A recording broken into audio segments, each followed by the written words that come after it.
नमस्कार, यंग वार्ता न्यूज में आपका स्वागत है। मैं हूं नरेंद्र कुमार। बुलेटिन की शुरुआत करते हैं दिन भर की कुछ ताज़ा सुर्खियों से। बिलासपुर में एचआरटी बस की ब्रेक फेल, बाल बाल बची 40 सवारियां। निजी स्कूलों के लिए अधिनियम बनाएगी सरकार, बोले शिक्षा मंत्री सुरेश भारद्वाज। अन्य राज्यों से आने वाले कामगारों के लिए अब होंगे नए नियम, बोले मुख्यमंत्री जयराम ठाकुर। एनआईटी हमीरपुर भर्ती मामले की हो सीबीआई जांच, हमीरपुर विधायक राजेंद्र राणा ने की मांग। पेट्रोल डीजल और बढ़ती महंगाई के खिलाफ कांग्रेस का धरना प्रदर्शन जारी, पोंटा में गरजी युवा कांग्रेस। हिमाचल में हवाई यात्रा करने वालों का इंतजार खत्म, भुंतर हवाई अड्डे में दोबारा शुरू हुई हवाई यात्रा।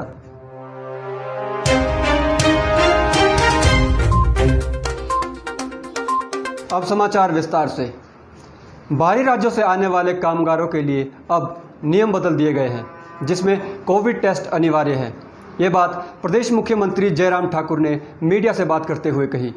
उन्होंने कहा कि बाहरी राज्यों से आने वाले कामगारों के चलते कोरोना के मामले बढ़े हैं, जिसको ध्यान में रखते हुए अब उद्योगों में काम करने वाले कामगारों, खासतौर पर जो बाहरी राज्यों से आ रहे हैं, उनके लिए सरकार द्वारा सख्त नियम बनाए गए हैं। रोहतांग टनल और आशा वर्कर्स की बात करते हुए मुख्यमंत्री ने कहा, रोहतांग टनल महत्वपूर्ण है और सितंबर महीने में टनल का उद्घाटन किया जाएगा। मुख्यमंत्री ने कहा कि आशा वर्कर्स ने कम मानदेय के अंदर भी कोरोना संकट में बहुत महत्वपूर्ण काम किया है।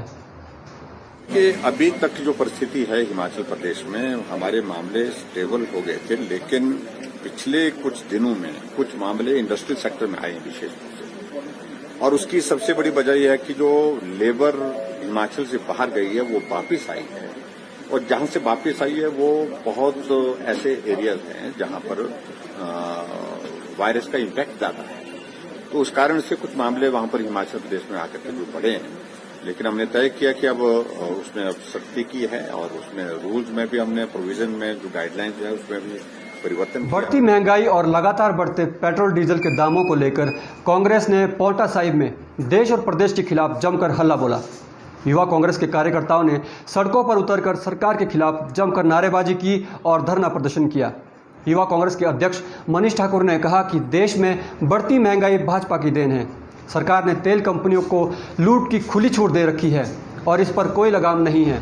मनीष ठाकुर ने कहा कि यदि देश में बढ़ रही महंगाई और पेट्रोल डीजल के दामों को कम नहीं किया गया तो कांग्रेस के द्वारा देश भर में धरना प्रदर्शन किया जाएगा।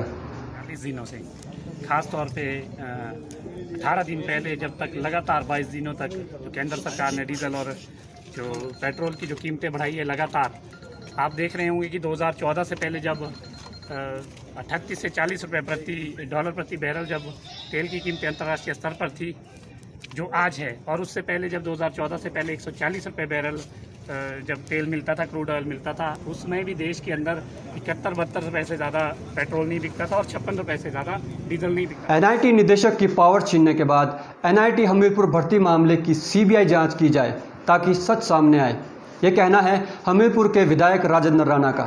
उन्होंने कहा कि वह एनआईटी भर्ती के मुद्दे को पिछले 9 महीने से लगातार उठा रहे हैं और इस विषय में prime minister office, HRD minister और एनआईटी के चेयरमैन को लगातार सूचित किया गया है।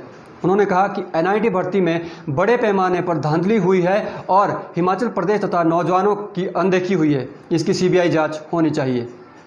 एनआईटी के मुद्दे को लेकर मैं लगातार पिछले 9 महीने से इस इशू को उठा रहा हूँ।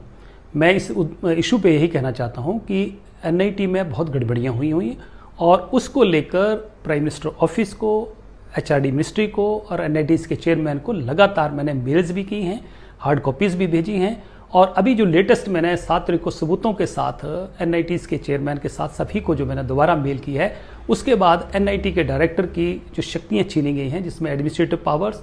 हिमाचल में हवाई यात्रा करने वालों का इंतजार आखिरकार खत्म हो गया।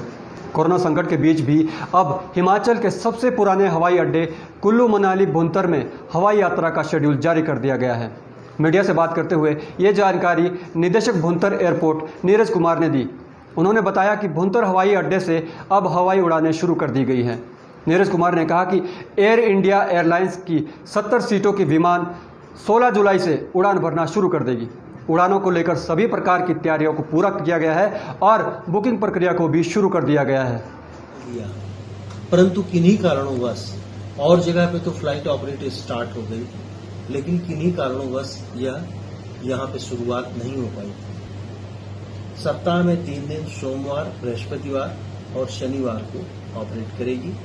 वहां से दिल्ली से सुबह 6:45 पे ये फ्लाइट स्टार्ट करेगी और यहाँ पे 8:05 पर लैंड करेगी।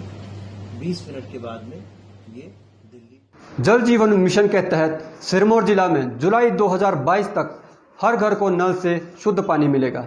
ये बात सिरमौर जिला उपायुक्त डॉक्टर R.K. परुथी ने मीडिया से कही। उन्होंने कहा कि जिला सिरमौर प्रशासन ने जल जीवन मिशन योजना के तहत 31 जुलाई 2022 तक जिला के हर घर को शुद्ध पेयजल उपलब्ध कराने का लक्ष्य रखा है।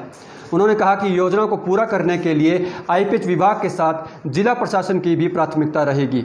उपायुक्त ने बताया कि जिन क्षेत्रों में पेयजल की अधिक समस्या है उन क्षेत्रों को प्राथमिकता दी जाएगी। जीवन मिशन के तहत जिला सिरमौर में 31 जुलाई 2022 तक हर जो भी हमारा फंक्शन हाउस टैप कनेक्शन देना है IPH विभाग के द्वारा, जो जल शक्ति विभाग है, इसमें 1,20,000 से ज़्यादा हाउस होल्ड हैं और 31 मार्च तक 66,000 से ज़्यादा लोगों को कनेक्शन दिए जा चुके हैं। बाकी आने वाले वक्त में जो लोग को कनेक्शन नहीं मिले हैं उनको पीने का अच्छा क्वालिटी वाला पानी मिले, पोर्टेबल वाटर जो है रिच इन। अब वक्त एक छोटे से ब्रेक के बाद देखिए कुल्लू में ग्रामीणों को प्रशासन को 2 टूक कहा, 2 दिन में पानी की समस्या को नहीं सुलझाया तो होगा उग्र आंदोलन। धर्मशाला में पैराग्लाइड दुर्घटनाग्रस्त, बड़ी मशक्कत के बाद अग्निशमन टीम ने किया रेस्क्यू। और जोगिंदरनगर में 32 वर्षीय महिला आग में झुलसी, टाटा मेडिकल कॉलेज रेफर।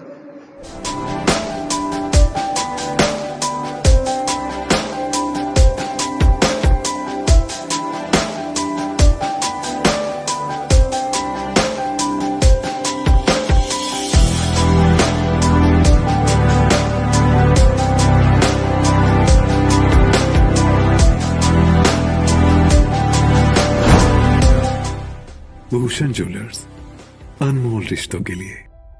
के बाद आपका स्वागत है। एक तरफ कोरोना महामारी का साया तो दूसरी तरफ पानी की बढ़ती किल्लत से लोग परेशान।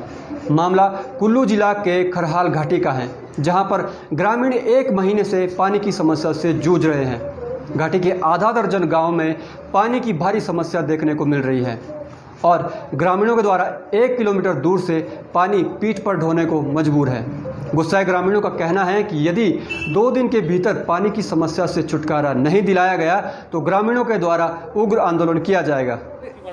जो आज जो ये मेरे साथ डेपुटेशन आया है, ये अंगूडोबी, किंजानाली और चंझड़, ये 3 गांव में ज़्यादा समस्या है। इनमें जो 25 दिन से पानी नहीं है, इसीलिए महिलाओं ने मुझे 2-3 दिन से ये बोल रहे थे और आज जो है हमने एक टाइम फिक्स किया था और आज जो है हम यहाँ इसके लिए स्पेशली आए हैं ताकि ये समस्या का अगर कोई समाधान निकाला जाता, अगर 2 दिन का हमें आश्वासन दिया है तो हम जो है हिमाचल किसान से। जिला कांगड़ा के धर्मशाला स्थित दाड़नू में एक पैराग्लाइड दुर्घटनाग्रस्त हो गया। पैराग्लाइडिंग के दौरान पायलट और एक युवक चीड़ के पेड़ों में फंस गए। गनीमत यह रही कि मौके पर पहुंची अग्निशमन की टीम ने पायलट और युवक को सुरक्षित पेड़ों से उतार लिया, अन्यथा एक बड़ा हादसा होने का खतरा बन सकता था। जोगिंदरनगर की दराट पंचायत में 32 वर्षीय एक महिला आग में बुरी तरह से झुलस गई। स्थानीय लोगों की मदद से महिला को बचाया गया और जोगिंदरनगर अस्पताल पहुंचाया गया। प्राथमिक उपचार के बाद महिला को टाटा मेडिकल कॉलेज रेफर कर दिया गया। हालांकि अभी तक आग के कारणों का पता नहीं चल पाया है। पुलिस ने महिला की मां और भाई के बयान दर्ज करने के बाद मामले की छानबीन शुरू कर दी है। हिमाचल के कोऑपरेटिव बैंक के कर्मचारियों की बैठक का आयोजन आज मंडी में किया गया। बैठक की अध्यक्षता यूनियन अध्यक्ष प्रेम कौशल ने की। मीडिया से बात करते हुए उन्होंने कहा कि लंबे समय से कर्मचारियों की समस्या को बैंक प्रबंधन द्वारा हल नहीं किया जा रहा है। उन्होंने बताया कि पुरानी सभी मांगें लंबित पड़ी है और यूनियन ने अब फैसला लिया है कि बैंक निदेशक को मांग पत्र भेजा जाएगा, जिसमें कर्मचारियों की मांग को पूरा करने के लिए दबाव डाला जाएगा। चाहिए जो 10 लाख से 20 लाख है, तो वो ग्रेच्युटी हम चाहते हैं कि ग्रेच्युटी एक्ट के अंतर्गत जिस तरह से बाकी बैंक में जो हमारे प्रदेश में जो बैंक है, रूरल बैंक है, अर्बन बैंक है, कांगड़ा कोऑपरेटिव बैंक है, जोगिंद्रा कोऑपरेटिव बैंक है, उसी की तर्ज पर हमारे बैंक के कर्मचारी और अधिकारियों को भी जो ग्रेच्युटी अभी 10 लाख रुपए है, 10 लाख से वो as per gratuity act 20 lakh रुपए की जाए। तो इस तरह की कुछ मांगे हैं जो हमने आज यहाँ डिस्कस करी। इन दिनों प्रदेश में कॉलेजों के अंदर दाखिलों का दौर शुरू हो चुका है। लंबे अरसे के बाद छात्रों को कॉलेजों में जाने के अवसर प्राप्त हुए हैं। ऐसे में छात्रों की नियमित कक्षाएं शुरू करने की मांग भी तेज हो गई है। इसी विषय में एबीपी नाहन इकाई ने विधायक राजीव बिंदल को ज्ञापन सौंपा। विद्यार्थी परिषद ने विज्ञापन द्वारा मांग की कि एमएससी, एमकॉम, गणित व भूगोल विषय की कक्षाओं को नियमित रूप से चलाया जाए। इसके साथ ही विद्यार्थी परिषद ने छात्रावास, कैंटीन व स्पोर्ट्स कॉम्प्लेक्स के जल्द उद्घाटन की भी मांग की। मैं अंकित शर्मा, अखिल भारतीय विद्यार्थी परिषद जिला संयोजक सिरमौर। आज नाहन इकाई के द्वारा हमारे क्षेत्र के विधायक डॉक्टर राजीव बिंदल जी को एक ज्ञापन सौंपा गया, जिसके माध्यम से विद्यार्थी परिषद प्रदेश सरकार से कुछ मांगे कर रही है, जो कि इस प्रकार से हैं, जैसे कि हमारे नाहन महाविद्यालय में MSc in physics, MSc in maths, MSc in geography की और एमकॉम की कक्षाओं को नियमित रूप से शुरू करा जाएं, तथा हमारे नाहन महाविद्यालय में कैंटीन का कार्य पूरा हो चुका है। इसका रेलवे विस्तार की मांग को लेकर democratic youth federation of India के कार्यकर्ताओं ने सरकार के खिलाफ धरना प्रदर्शन किया। कॉमरेडों की मांग है कि सरकार द्वारा रेलवे का निजीकरण नहीं किया जाना चाहिए। कार्यकर्ताओं ने कहा कि मोदी सरकार के द्वारा रेलवे का निजीकरण किया जा रहा है, क्योंकि इसका सीधा फायदा कॉरपोरेट जगत को जाएगा। उन्होंने मांग की है कि रेलवे के अंदर भर्तियों को फिर से लागू किया जाना चाहिए और अगर सरकार मांगों को नहीं मानती है तो आने वाले समय में प्रदेश भर में व्यापक आंदोलन किया जाएगा। साफ तौर पर कहा गया है कि 50% नौकरियां रेलवे के अंदर खत्म की जाएगी। हम डीवाईएफआई आज ये मांग कर रही है कि पूरे हिंदुस्तान के अंदर रेलवे का विकास होना चाहिए, रेलवे को सार्वजनिक क्षेत्र के अंदर रखना चाहिए, रेलवे का निजीकरण नहीं होना चाहिए और रेलवे के अंदर जो आपने पोस्टें खत्म किया है उन पोस्टों को फिर से लागू करो और रेलवे के अंदर भर्तियां फिर से होनी चाहिए। और अन्यथा अगर ये सरकार हमारी मांग को नहीं मानती है तो आज तो डीवाईएफआई ने सिर्फ हर एक रेलवे स्टेशन पर धरने किया है। आने वाले समय में हम विधानसभा और पार्लियामेंट तक जाने के लिए यंगवार्ता न्यूज में आज के लिए बस इतना ही। देश प्रदेश की तमाम जानकारियों के लिए आप जुड़े रहिए यंगवार्ता न्यूज के साथ। धन्यवाद।